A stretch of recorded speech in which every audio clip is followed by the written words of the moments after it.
Here we go, baby. Big D. I'm gonna take you guys on a quick tour, very briefly, of my neighborhood. I would not give two about any of this if I was high right now, because it's just how I roll. I'd be sitting inside, reclused, doing absolutely nothing. Recovery's possible, 3.5 years clean. Hope you guys enjoy, and like I said, like and subscribe, check it out. Here we go.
Let's head back to the crib and see the sights on the way there. All right, y'all.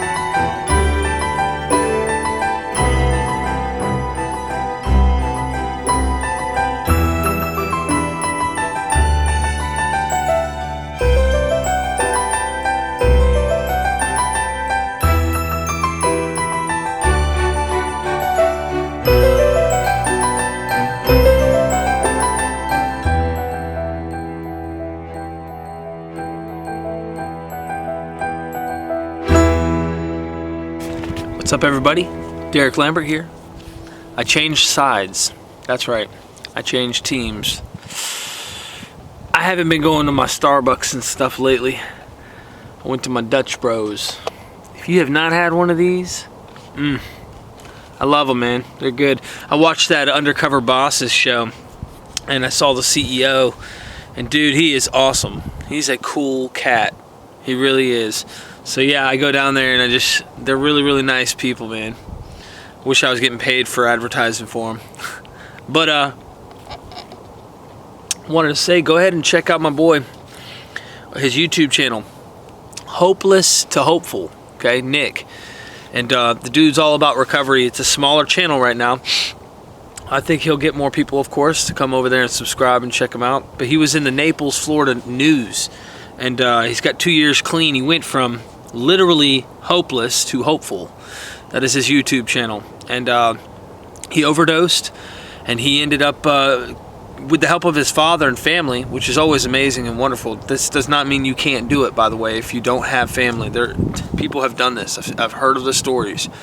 But with the help of his father and his family being supportive of his recovery, he now runs his own business. So make sure you guys go check out his channel and subscribe and like and do all that nice, good stuff that you guys are great at doing. I love you guys. Thanks a lot. On this one, I wanted to talk about someone I went to school with. At the same time, talk a little bit about where some of this stuff leads. I was surfing through Facebook last night, and I saw on the local news in Fayetteville, North Carolina, where I just moved from, that a buddy of mine that I went through high school with and wrestled with, and really, really tight. He actually contacted me about a month ago to try and get his yard cut, and I wasn't there. I was moving. I was already on my way to California, and they busted him and some girl, and they ended up, finding over 5,000 hits of acid, 7 grams approximately, I think. Maybe it was 8 grams of heroin, 2 grams of fentanyl. He had, over $1,000 cash, which that's nothing. I mean, the cash part's nothing, but, he took a huge turn for the wrong, if you will, over the years. This dude was a straight stand-up dude, went into the military, had everything going, and, you could go and obviously see his pictures. The guy's doing tracers and stuff where he's, obviously having that party life. I guess that party life turned into, let me keep going with the party, and making money doing it. And it just sucks, man. It sucks because the guy had such a good future ahead of him, but I know the dude took the substances to an extreme, and look at what it's caused him. You know what I'm saying? And I don't know where all this stuff goes, because honestly, I'm not that intelligent to know exactly what needs to be done about that with legislation and the dang laws and exactly how this stuff needs to go. But I do know this dude's life just took a huge turn. I'm talking about a whole different level. A whole different level. The guy, he's going to probably be serving some serious time. They said like $500,000 bond. That's still a huge amount of money to try and get out of jail for something that he did. Something like that. I'm glad I don't live in that lifestyle, and I know that a lot of people who've been there know exactly what that's like. I used to wrestle with this guy. He was like, I've spent the night at his house when we were in high school and stuff, you know, we were tight. And it also reminds me of two people that I wanted to mention. My wife doesn't really feel comfortable mentioning about it because she's super sensitive. It was her best friend growing up. Me and my wife, we both had very close friends that have overdosed and died from heroin. Like, literally drugs, period. But because one of them was taking multiple drugs. But with heroin, our friend was Elisa. And Elisa was a beautiful girl.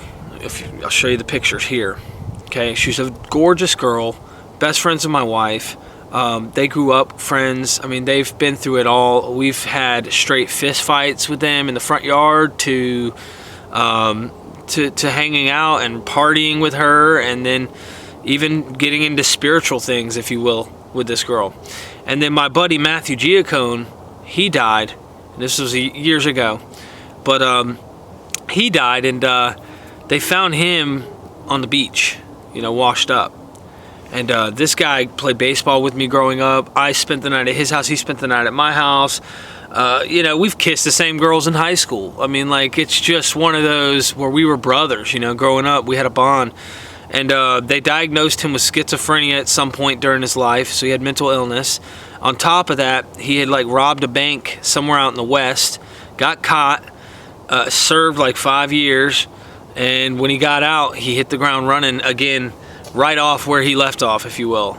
And I just don't see, obviously I don't see the prisons or jails doing what needs to be done, you know, obviously to help people who have mental health issues, but ultimately the learning how to live life without needing to use drugs. And you can check out on Joe Rogan's podcast has the gentleman who came on talking about the addiction, everything we know about addiction is wrong, TED Talk. I can't remember the gentleman's name, but I'll look it up when I edit this video and put this on the screen so you can see. You're going to want to check this out. But I love this guy and the way he comes about this, because it rings true to me. In so many ways, it rings so true to me what he's saying here. And I can relate to that. These people, Elisa and Matthew, were not bad people. They never were. They just fought a demon that I was lucky enough to overcome. I really was. And I know how to do it, but easy said, easy said. I know how to do it, but that doesn't mean that it can just be done. It's so hard and difficult to explain. My pops, who did this for 20 years in Canada, I always mention him.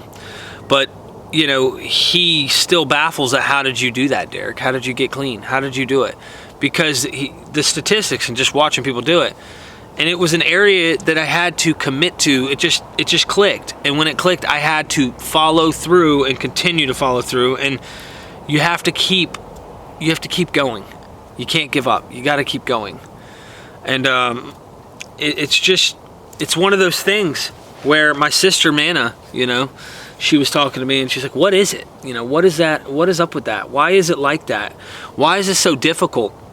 I said, well, since I've been clean, it feels like I'm holding on, like I gotta kind of hold on a little bit, tense a little bit, if you will, so to speak, because you're aware of everything. You're actually actively involved in keeping and maintaining what you have. Whereas when you use, it's like you're just loose. You just don't give a crap. You know, there's no responsibility necessary necessarily on that trying to stay clean side. I said, I think the relapse is like one of those things where we just give in to the whole, I'm tired of fighting, I'm tired of trying, I'm tired of working, okay? I'm ready to just stop. And that's something that we can't do, or we die. Or at least I know I will. Can't say that for everybody. But Elisa, they found her in a car. She was obviously non-responsive. She had been dead. She had overdosed. And she was in a car overnight. And they found her like the next day or something in the vehicle. And then they found Matthew floating up on the shore at the ocean.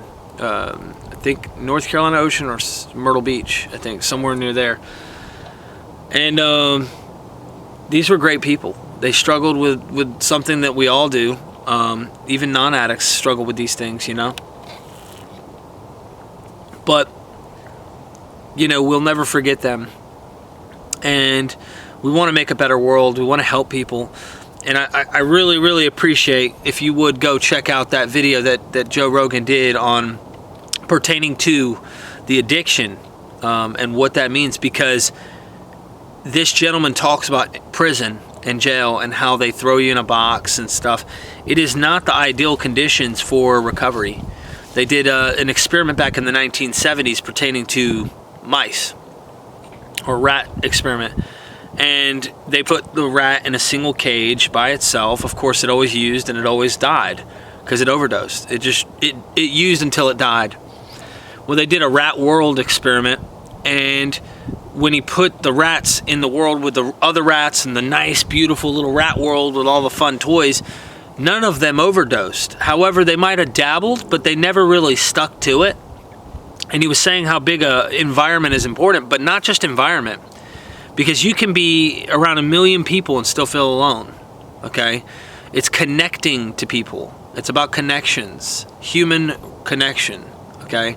This is why, like, if you go on my Discord, you'll notice that we have meetings for recovery.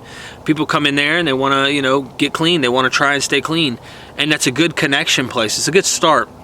I can't say that it's the same as being in person. I can't say that it's the same as being at an actual physical meeting of recovery, wherever that may be, on whatever type of meeting recovery that is. It's connections. Look, there's principles. There's principles that help you stay connected to others. That's the whole point of the whole principles. That's really the secret. The secret to the whole thing is simply staying connected with other humans. And sometimes mental illness stops us from doing that. It makes us isolate. Sometimes we have, you know, hate and anger toward people, which are called resentments, and those make us isolate. Sometimes it's just we're not trying to tell the truth, and we're in the mood of trying to use, and there's an underlying issue, whatever it may be, that's making us want to numb and wanting to use a substance to feel better. And that will cause us to isolate. And this is why a lot of times, you know, I always preach that and tell people, this is what I did. Right off the bat when I got clean, I had to get into some type of group or some type of thing that had me make connections with others. I was motivated when I did my day 7. Day 5, I was motivated a little because I had been to that meeting earlier that day, but I was so miserable still, feeling like crap. It was roller coaster. I always mention that. Day 7 though, I was like, you know what? I think I can make it. By day 30, you see my day 30 video? Psh, I am pink cloud. I am loving life. You know, it's worth it, right? And then if you see me, like, I think it's like day 40 something. I can't remember. I did a how I quit heroin video. Man, I was feeling on top of the world. And I want everybody to feel that way. You know what I mean? So, look, if you guys are watching this and you like what I'm saying, hey, subscribe. If you think someone can use this, share it. And obviously like the video if you like it, but most importantly, like I keep telling everybody, make a YouTube channel, you know, and feel free to share it in the comments below. Because there's others who might need to, you know, see what you have. And also that helps you by gaining connections with others and hearing the response from people that give you that positive feedback. That stuff helps, you know. When you've been told that you're a loser, or you've been told you've been a piece of crap junkie, and you've been told that you've been this or that practically your whole life since you've been using, it helps to have people tell you, hey D, you're not, you're not that. You're an amazing person. You're not that bad guy. You were just sick. You couldn't stop using. You know what I mean? And I mean it. I believe it. I really do. Optimism wins, y'all, especially with addiction. So I'm over here in the backyard. Everybody, I love you guys. Here's the view from a balcony on the back of my yard. I'm actually on it. And you know what? You can be clean too. Life's worth living, yo. And Dutch Bros, if you're watching this, sponsor me, bro. Know what I'm saying? This shit is good. Life is good. And I love you, mama. I know you're watching this from North Carolina. And I know I'm in Washington. And we're praying for Kurt. And I just want you to know I love you. We're gonna be just fine. Can't wait for you to get over here. This yard is just fabulous. I keep posting videos of this yard, and my view off this yard is just excited, everybody. I'm just excited. I've got emotional recovery, and I hope you get that too. That's the whole reason I do it. I love you guys, and thanks a lot for listening in this far, and I'll see you again. Derek Lambert. Peace.